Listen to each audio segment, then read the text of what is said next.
7 décembre 1993, 7 décembre 2024, 31 ans après donc la disparition du président Félix Houphouët-Boigny. Le 7 août 1993, la Côte d'Ivoire perdait celui que l'on surnommait le père d'une nation, le vieux, le président Félix Houphouët-Boigny. 31 ans plus tard, son héritage politique et moral continue de marquer les esprits, mais aussi d'alimenter les débats. Depuis sa disparition, le pays a traversé des crises profondes, des recompositions politiques majeures et des instants de résilience qui forgent son histoire contemporaine.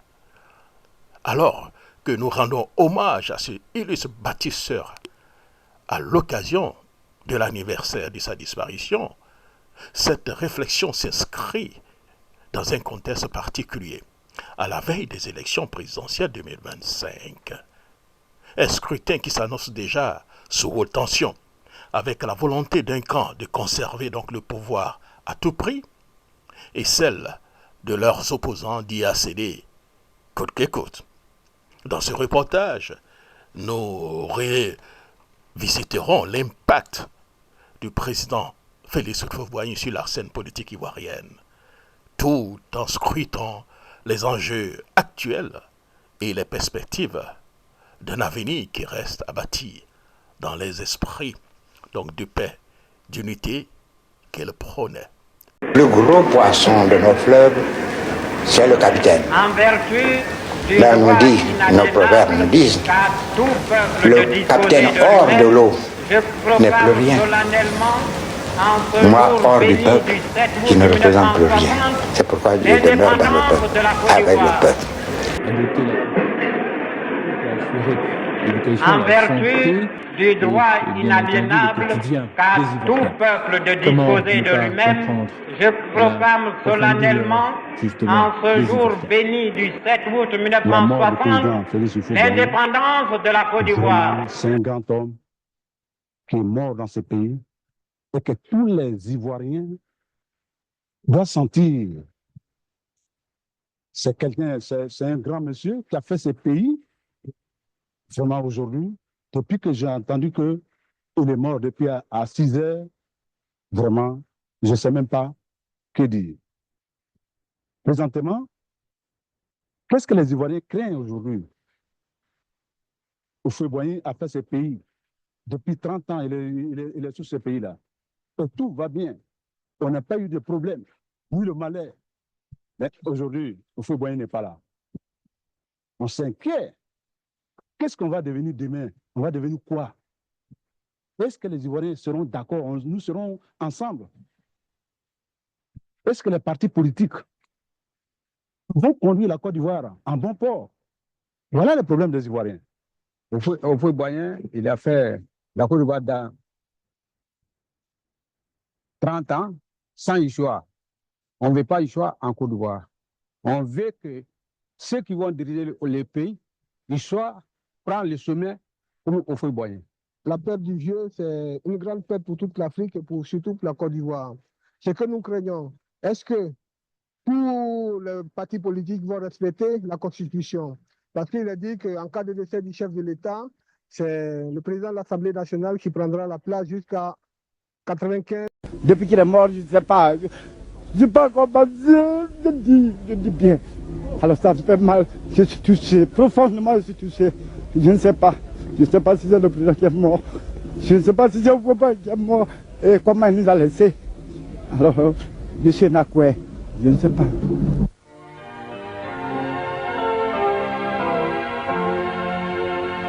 Sur le sol de nos aïeux, sous la protection des cieux, le PDCI toujours vivra. Un refrain frais dans les mémoires, belle mélodie apprise sur les bancs de l'école, mélodie à la gloire de tous ceux qui ont porté le PDCI RDA sur les fonds baptismaux.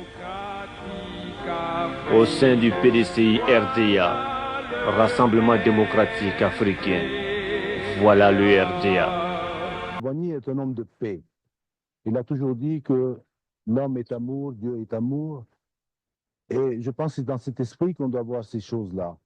Et étant donné qu'il a toujours parlé de paix, je souhaite, et comme tout le monde d'ailleurs, que la Côte d'Ivoire se poursuive dans le même esprit et que tout se passe très bien, que la continuation de l'esprit de Fouet se fasse et se réalise. Nos prières l'accompagnent.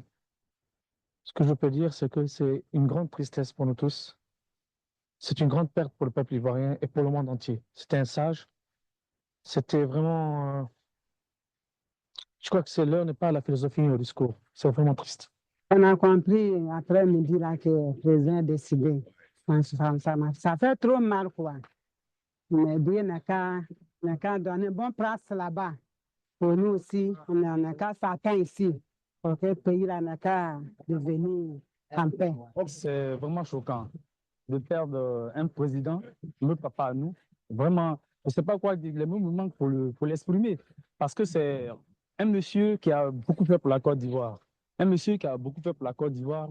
Alors je crois que nous devons tous pleurer ensemble cet homme et lui rendre un grand hommage. Tout de suite, quand moi j'ai appris le décès par le Premier ministre, je fus vraiment touché. Et jusque-là, je ne sais même pas ce que je peux dire pour l'instant. Ça nous fait beaucoup mal. Sa personne nous touche beaucoup à nous tous, puisque c'est le père de la nation, c'est le président de tout le monde. On fait mal. Parce que quand il est là, on vit bien. Le Mitterrand n'est pas là, on ne sait pas qu'est-ce qu'on va devenir. Pour moi, je suis Diallo. Donc, je prie à son âme. Je vous prie les condoléances. Depuis, M. Alassane a parlé dans les télévisions, nous-mêmes, on ne sait pas où on est. On ne sait pas comment Côte d'Ivoire va devenir, comment ça va faire. Tout le monde commence à prier Dieu pour que nos grands qui sont devant nous n'aient qu'à s'entendre pour faire comme le président a fait. Ben, effectivement, le Premier ministre a annoncé cette nouvelle triste qui attriste toute la Côte d'Ivoire entière. Et je pense que c'est toute l'Afrique qui est touchée. Parce que le président Houphouët est un homme, je ne sais pas quel mot il faut attribuer à cet homme. Il a travaillé pour l'Afrique, d'abord pour la France, ensuite pour l'Afrique et la Côte d'Ivoire. Nous prions Dieu pour que cette Côte d'Ivoire qu'il a faite, que ceux qui vont suivre prennent son exemple, qu'ils ne la détruisent pas, parce que Houphouët n'a jamais cherché à détruire, il a plutôt cherché à construire. Et quand on construit, ce qui est construit doit rester. Même si nous sommes divisés, aujourd'hui qui n'est pas là, nous devons nous entendre pour que nous soyons ensemble et que le pays devienne un pays de paix, comme le président Houphouët-Boigny l'a voulu. Le président Houphouët-Boigny, c'est quelqu'un qui a fait de grandes choses pour nous. Donc, il a fait tellement de choses pour nous que vraiment, sa mort me laisse sans voix. C'est une grande perte pour nous, pour tout le monde, en particulier pour nous les jeunes, parce que je pense que tout se déroulera avec paix, puisqu'il a dit que la Côte d'Ivoire est un pays de paix. Donc, il ne faudrait pas qu'il y ait la bagarre, quoi. Donc, on veut que tout se déroule dans la paix et que tout s'arrange très bien. Mais quels sont les faits du président Houphouët-Boigny qui vous ont marqué, vous, en tant que jeune? Avec tout ce qu'il a fait pour nous, ce qui m'a marqué beaucoup, c'est l'indépendance qu'il nous a donnée, que nous avons en ce moment, c'est l'indépendance qu'il nous a donnée. Sans l'indépendance, nous serons toujours sous le commandement des colons, mais je pense que c'est ce qui me marque beaucoup. La mort du président m'a très choquée quand j'ai appris la nouvelle. Et c'est vraiment pas ce qu'il faut dire, mais en tant qu'Ivoirienne, je suis très peinée que je pense que tout se passera bien et que tout va continuer comme le président était là. Il n'y aura pas de changement tout ça, je pense que tout va bien se passer. Moi, la mort du président fait mal. Si on pouvait même le réveiller, ça pouvait faire plaisir. Comme puisqu'il est mort, on peut rien faire. Vraiment, c'est une grande perte pour la Côte d'Ivoire. Mais je crois que les dirigeants vont bien gérer la Côte d'Ivoire. J'étais choquée parce qu'en fait, le président représentait pour moi un père et puis c'était mon mari aussi. Donc, quelque part, ça m'a choquée et j'ai même pleuré. Voilà. Alors, maintenant, comment est-ce que vous voyez l'avenir en tant que jeune? Mais je me demande ce qu'on va devenir en fait sans lui. Parce que quelque part, le président, il a fait beaucoup pour nous. Parce que moi, par exemple, quand je pars en voyage, je suis fière d'être ivoirienne. Oui, toute la Côte d'Ivoire pleure Félix Houphouët-Boigny, douleur, inquiétude, mais aussi espoir, suite des réactions, cette fois, propos recueillis par Cheikh Touré. Affligé par le décès du président de la République. Vraiment, les mots nous manquent pour essayer de dire ce qui nous manque. Les mots nous manquent beaucoup. Tout ce qu'on peut dire, c'est que c'est vraiment un regret. La Côte d'Ivoire perd une grande personnalité, quelqu'un qui a marqué de son empreinte l'évolution de cette nation. Malgré toutes les divergences politiques, je crois que le pays a perdu un homme. Il faut voir l'homme, Houphouët-Boigny. Je ne sais pas que dire, mais ce qui est sûr, c'est triste. Ça marque, c'est un regret très profond pour moi. J'étais même couché. Quand j'ai appris le décès, il ne pouvait plus dormir, je me suis réveillé. En tout cas, vraiment, c'est vraiment une grande perte pour nous. C'est une fatalité. La jeunesse ivoirienne vient de perdre un homme illustre, une source inépuisable de sagesse. C'est une perte, je ne sais pas, je n'ai aucune idée. Je suis étourdi. Moi, je suis peinée par le décès de notre président. Toute la Côte d'Ivoire est d'ailleurs peinée. Il n'y a pas une histoire de dire opposition ou bien ivoirien. Tout le monde est peiné par la disparition de notre chef d'État. Le mot me manque. Je suis mort. Nous venons d'apprendre le décès de notre président. C'était vraiment brutal parce que bon, nous savions qu'il était malade, mais une mort comme ça qui nous laisse en deuil vraiment. Et surtout, on nous pose des questions. Quel est l'avenir politique du pays? Il faut bien que les dirigeants aujourd'hui soient vraiment matures. Nous avons vraiment peur. Vraiment, ça me rend triste. Bon, j'ai mes euros demain, mais ça fait que je ne pourrais pas travailler cet après-midi-là. Ça me fait vraiment mal. Parce qu'il a joué un grand rôle dans la Côte d'Ivoire. Je ne sais pas, mais je suis dépassée. C'est vrai, Oufoué, c'est un homme. Il est mortel. Mais il ne devait pas partir de cette façon. Il y a 6 mois qu'il a quitté la Côte d'Ivoire. Et pour tous les Ivoiriens, comme aujourd'hui c'est la fête de la nation, on pensait qu'il allait dire un dernier mot. Vraiment, on ne sait pas. On est dépassé, je ne sais pas, le mot me manque. En fait, on ne s'attendait pas à ça. Ça a été vraiment très tôt pour nous, s'il faut le dire. Je me sens vraiment orpheline. Demain, je compose, mais je n'ai même pas la force de bosser. Jusque-là, nous sommes déconcentrés. On n'en croit même pas nos oreilles. On attend que vraiment ce soit la réalité. Jusqu'à demain, on attend. C'est que si on va attendre la réaction des Ivoiriens, mais on appelle à la sérénité. C'est une mort venue du plus, aussi même dans la souffrance, je pense. Enfin, la réaction est souvent perdue. C'est le moment le plus dramatique de l'histoire de notre pays. Et comme l'a dit le Premier ministre, aujourd'hui, le peuple ivoirien est orphelin. Mais nous sommes des orphelins, je dirais, riches de l'expérience que le président Félix Houphouët-Boigny nous a légué, l'enseignement qu'il a dispensé tout au long de sa vie.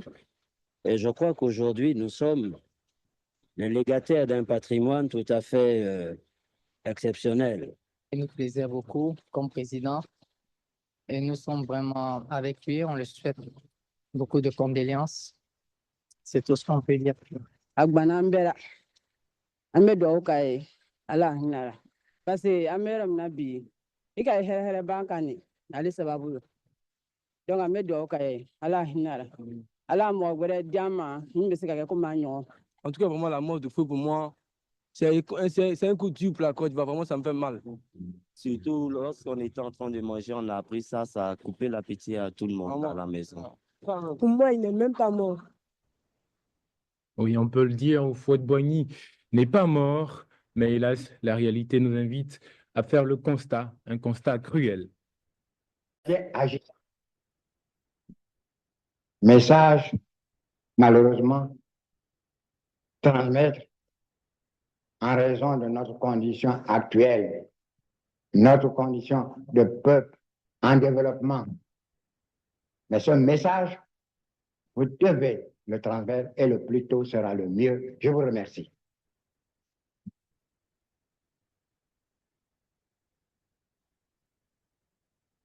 Merci à vous aussi, Monsieur le Président. Vous partez de l'autre côté de la rive, nous laissant orphelines. Ce message, plus qu'un simple message, doit être un testament.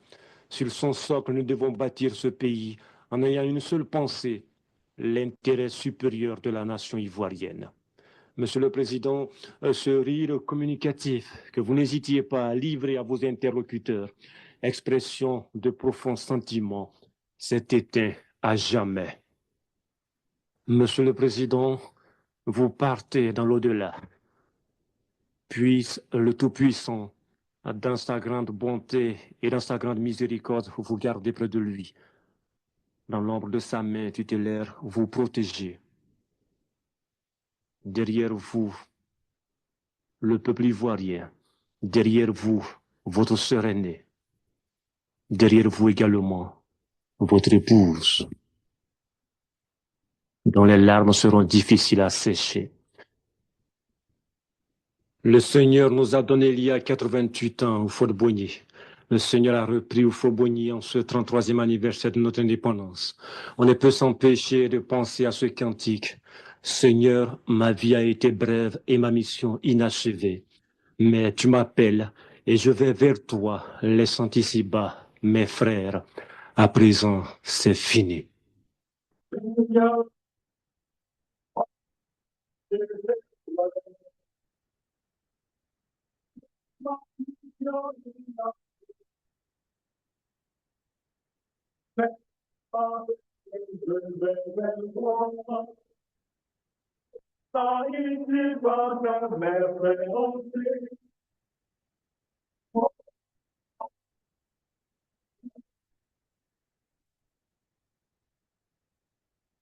Oui, à présent, c'est fini. Le bélier de Yamoussoukro s'est éteint dans la paix du Seigneur. Adieu, Monsieur le Président. Adieu. Oui, adieu, Monsieur le Président. Le chef de l'État, le président Houphouët-Boigny, disait « Le dialogue est l'arme des forts ». Cette arme redoutable qui lui a permis de dénouer des crises politiques à l'intérieur et à l'extérieur de la Côte d'Ivoire. Le prix Félix Houphouët-Boigny pour la recherche de la paix institué par l'UNESCO est une preuve patente. Pour Félix Houphouët-Boigny et la paix par le dialogue, extrait de sa conférence de presse tenue en 1985 au Palais des Congrès de l'Hôtel-Ivoire. En 1965, j'ai défini à Abidjan que compte tenu de la division du monde,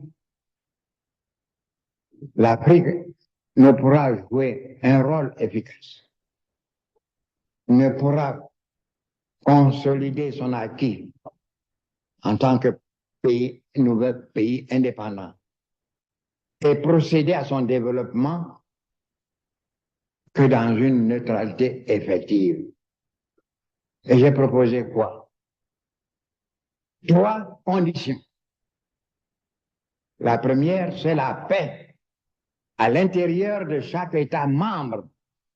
Tout faire pour que la paix règne, la paix véritable, la paix des cœurs, la paix des esprits règne au sein des territoires, de chaque territoire africain. La paix romaine, la paix par la force, c'est pas la paix. Elle n'a pas de durée. Nous voulons la paix qui dure, qui conduit les pays à la vraie indépendance et consolide cette indépendance. La deuxième condition, c'est la paix entre les territoires, entre les États africains. Avec la division de ce monde, à l'intérieur d'un pays donné, s'il n'y a pas de paix, on verra l'action des deux blocs et c'est courant. Alors, on n'a pas là la condition de la neutralité réelle. Ensuite, la paix, la troisième constitution, la paix des États, des pays africains avec le reste du monde. Pourquoi ne tentons pas, nous, en Afrique, à réaliser cette neutralité? Ça va être long, ça va être difficile, parce que la paix n'existe pas encore à l'intérieur des États africains. Ils se battent. Donc la première condition n'est pas réalisée. Entre les États, aujourd'hui, avec le Sahara occidental, vous voyez ce que c'est. Avec le Tchad, il n'y a pas d'entente entre les États africains. Nous sommes là pour chercher les voies et moyens pour parvenir à la paix. Donc, il faut donner l'exemple. Il ne faut pas parler de paix quand vous n'avez pas la paix chez vous. Il faut que nous ayons la paix chez nous. Et ici, nous en avons fait une seconde religion. Il faut que chacun d'entre nous soit pénétré jusqu'au profond de soi-même. À partir de la paix, tout sera possible. Et tout a valeur d'exemple. Il faut être à deux pour s'aimer. Il faut être à deux pour se haïr.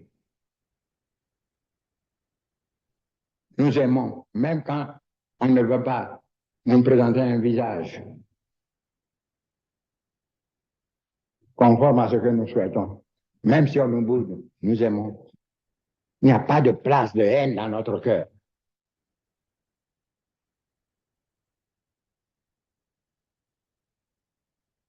Il y a une valeur d'exemple.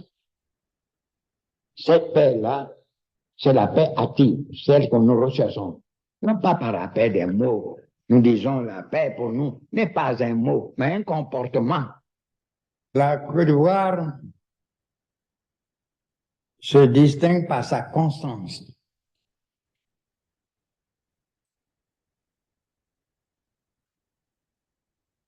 Il y a peu de lettres, mais cette pensée des gars qui naît m'a toujours visité. L'eau qui, rien ne résiste au travail de la constance.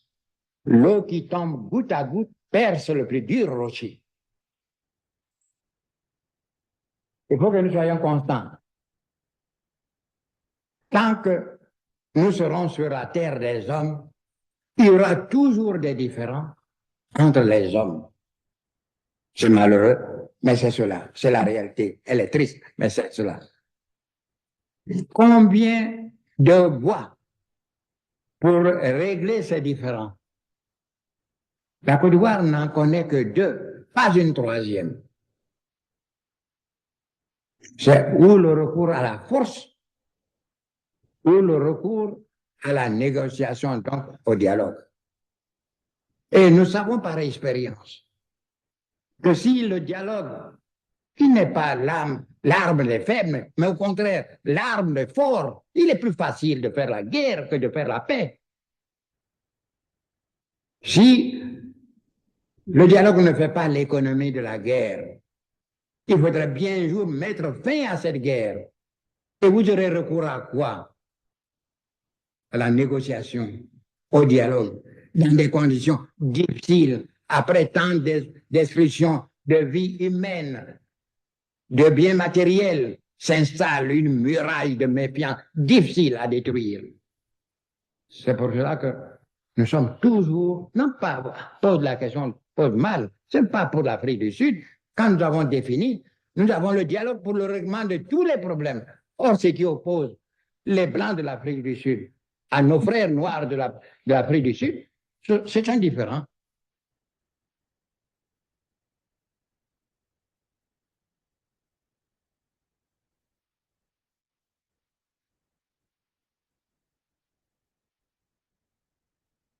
C'est là-bas.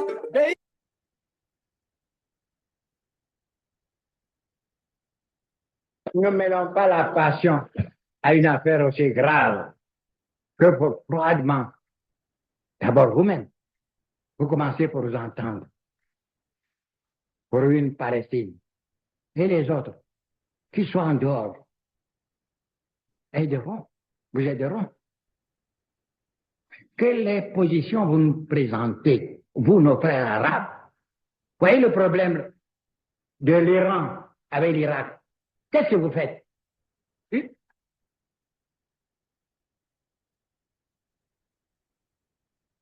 Une partie de nos frères arabes sont avec l'Iran, l'autre partie avec l'Irak.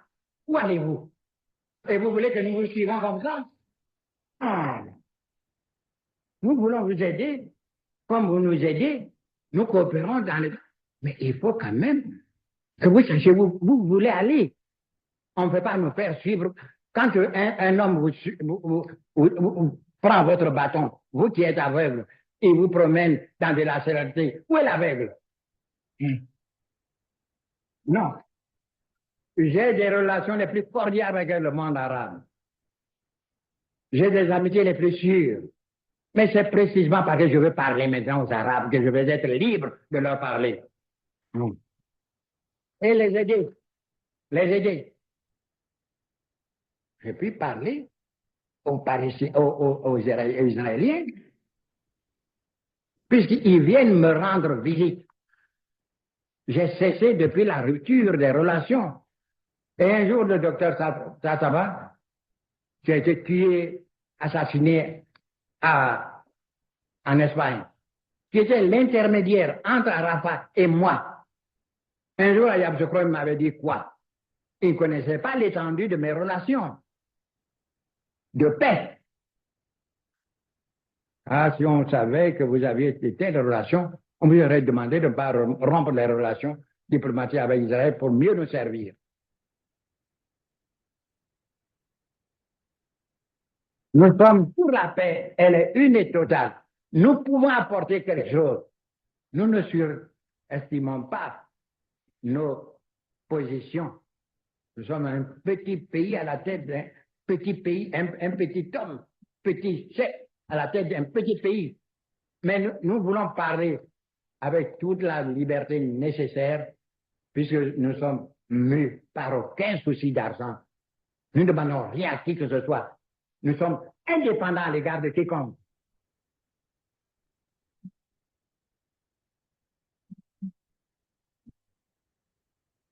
Mes chers amis de la Côte d'Ivoire,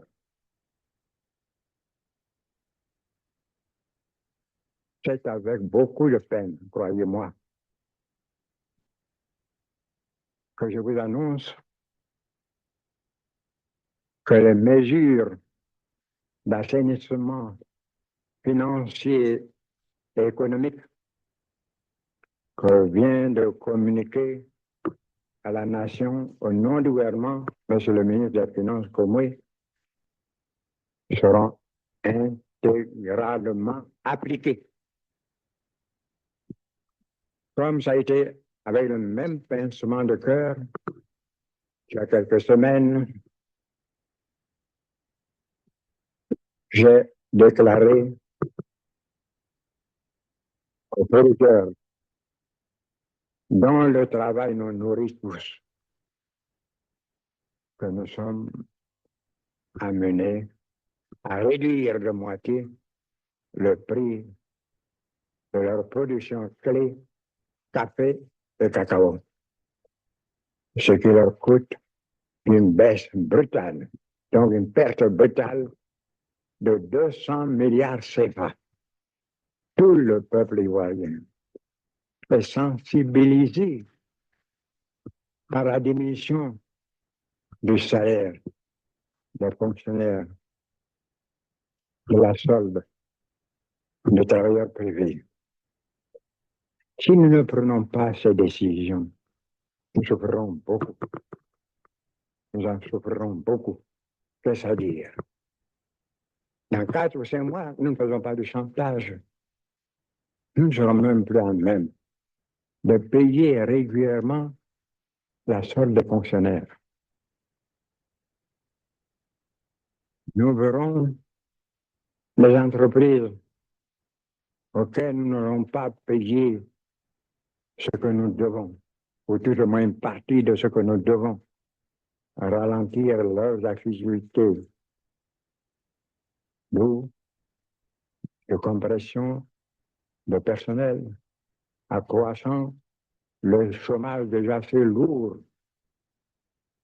Certaines usines même menacent de fermer. 700 milliards par an de pertes depuis 4 ans. Nos caisses sont vides. En avril 1990, notre pays est secoué par une grave crise économique et le président Félix Houphouët-Boigny m'appelle à ses côtés. On a tressé des couronnes à la gloire de notre économie qui, pour avoir fait ses preuves, n'en présente pas moins aujourd'hui un front lézardé, fissuré. Le temps des clichés est révolu. À l'origine de cette désillusion, la mévente de nos matières premières, mais aussi, et il est bon de le souligner, des maux structurels graves dont nous sommes responsables et que l'euphorie de la période des vaches grasses ne nous a pas permis, des maux qui n'ont qu'abégé laxisme, laisser aller, mauvaise gestion. Résultat, le réveil est douloureux, la réalité amère et cruelle. Tous les clignotants sont au rouge. Pour remettre à flot cette économie, toutes les voies sont explorées. Pour éviter la banqueroute, des mesures des plus drastiques ont été envisagées, parmi lesquelles le prélèvement sur les salaires. Potion amère que les Ivoiriens appréhendaient avec inquiétude. Et puis voilà, comme une éclaircie dans un ciel chargé, le chef de l'État a annoncé la création d'un comité interministériel de coordination du programme de stabilisation et de relance économique. À la tête de la nouvelle équipe, on serait tenté de dire médicale, chargé de diagnostiquer le mal et de proposer des remèdes, le docteur Alassane Ouattara, gouverneur de la BCEAO, rompu aux arcanes de la haute finance internationale. Voici maintenant avec Lévi Niamké le portrait du tout premier ministre du gouvernement ivoirien depuis l'indépendance de notre pays. Démarche de gentleman s'exprimant avec calme, sur un ton pondéré. L'homme passe pour être un travailleur infatigable et efficace. Né en 1942 à Dembokro, M. Alassane Dramane Ouattara a fait ses études supérieures aux États-Unis, sanctionné par un doctorat d'État en sciences économiques de l'Université de Pennsylvanie en 1972. À 26 ans, il est immédiatement recruté comme économiste par le FMI, le Fonds monétaire international. En 1975, il s'installe à Paris comme chargé de mission au siège de la BCEAO. Il devient conseiller spécial du premier gouverneur africain de la banque, Feu Abdoulaye Fadiga. Avec lui, il travaille à l'africanisation de la banque, dont le siège est transféré à Dakar en 1978. Début 1982, il est nommé vice-gouverneur de la banque. 18 mois plus tard, il retrouve Washington comme directeur de département Afrique au Fonds monétaire international. Sa plus grosse direction, puisqu'elle regroupe 50 États membres, sur les 150 que compte l'institution. En mai 1987, il est nommé conseiller spécial du directeur général du Fonds monétaire international. En octobre 1988, le président Houphouët-Boigny lui demande de prendre la succession d'Abdoulaye Fadiga. Il prête serment le jeudi 22 décembre 1988. Les maîtres mots de son action sont assainissement et rénovation. Notre système bancaire est malade, affirme-t-il sans détour. Je fais venir auprès de moi un jeune compatriote, parce que beaucoup d'entre vous ne le connaissent pas. On parle déjà d'un étranger, Alassane Ouattara.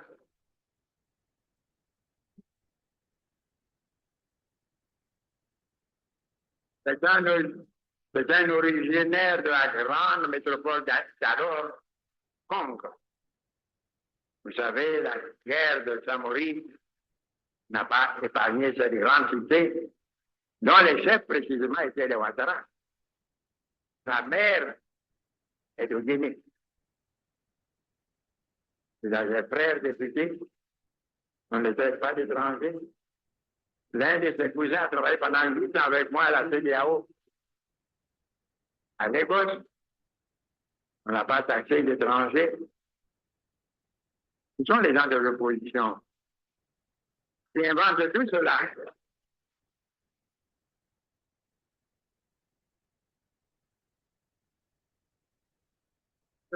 travaille avec une petite équipe pour essayer de trouver les moyens, puisque nous avons définitivement tourné la page de ce passé de malentendu entre la population et nous, le peuple et nous, de trouver des moyens de permettre à la Côte d'Ivoire de poursuivre le développement à mieux de son économie. Nous le connaissons tous. Vous avez parlé des hommes capables. Eh bien, nous le connaissons pour sa grande compétence, pour son sérieux, pour son humanité, pour ses connaissances profondes des milieux financiers bancaires, pour ses amitiés extérieures,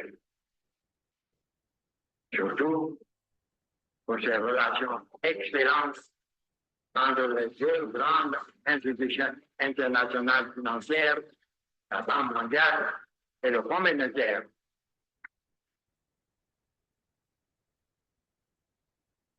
Nous tenons d'avoir tâche difficile et nous pensons qu'il va réussir, il doit réussir. Et je pense que vous pour le soutenir, ne serait-ce que moralement. Voilà.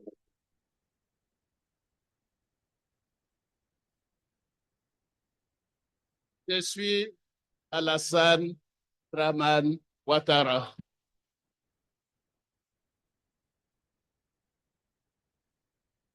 On m'appelle Ado. J'aime mon pays de tout mon cœur, de tout mon corps, je devrais dire, de toute mon âme. La Côte d'Ivoire, c'est ma passion, c'est mon passé, c'est mon présent et c'est mon futur. C'est par amour pour la Côte d'Ivoire que j'accepte aujourd'hui d'être votre candidat à l'élection présidentielle. Vous avez entendu, Alassane, il a accompli, malgré les difficultés énormes, un excellent travail. Je lui fais confiance, vous lui ferez confiance. La conférence des présidents a décidé, conformément à nos accords et nos engagements, de soutenir au second tour de l'élection présidentielle le candidat Alassane Dramane Ouattara, candidat du RHDP. La conférence des présidents vous exhorte à faire bloc, tous et toutes, autour de notre candidat Alassane Dramane Ouattara pour opérer au second tour le changement politique qui s'impose à nous. Le peuple de Côte d'Ivoire, meurtri, exténué par 10 années de gâchis et de souffrance, nous regarde, nous implore et nous conjure. Ne l'abandonnons pas. Fortifiés et rassemblés par le souvenir de Félix Houphouët-Boigny, répondons à ses supplications et à ses attentes par notre réaction républicaine et citoyenne et grâce à notre supplément d'âme. Nous savons pouvoir compter sur vous, sur votre détermination et sur votre volonté de changement parce que le devoir nous y appelle. Alors demain, travaillez, ne pleurez pas. Prenez courage, ça viendra. Vous avez tout pour réussir. Une terre riche, des jeunes gens intelligents, qui nous demandent, comme la terre vierge de chez nous, même la terre du Sahara, il suffit de quelques gouttes d'eau pour que vous voyez reverdir le Sahara. Bien, ces intelligences qui seront fondées avec le concours des autres, bien vous pourriez traiter dans 50 ans, dans 30 ans, qu'est-ce que 20 ans, 30 ans dans la vie des peuples, quand le monde compte des milliards d'années d'existence. Ne vous découragez pas, je l'ai dit.